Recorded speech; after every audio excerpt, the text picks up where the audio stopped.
Najväčšia chyba pri žiarlivosti nie je to, že ju cítiš, ale čo urobíš potom. Keď totiž cítime žiarlivosť, často vyčítame, kontrolujeme, tlačíme na partnera, sledujeme, ale paradoxne tým vytvoríme ešte viac to, čo nechceme, a to je silnejšiu emóciu, väčšiu nedôveru, väčší konflikt. Žiarlivosť je emócia, ktorá chce rýchlo získať pocit bezpečia a preto nás tlačí ku rýchlej reakcii. Lenže práve tá reakcia ešte viac tú situáciu vyhrotí. Preto ti dám teraz jeden praktický tip.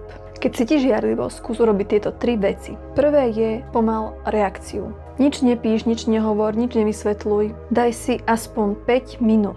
Tvoje telo je v strese a potrebuje sa najprv upokojiť. Skús hlboká pár nádychov, alebo sa silno objímaj, alebo urob motýlie krídlo, čo je technika, kedy sa vlastne poklepkávaš. Druhá vec je, že oddel fakty od príbehu.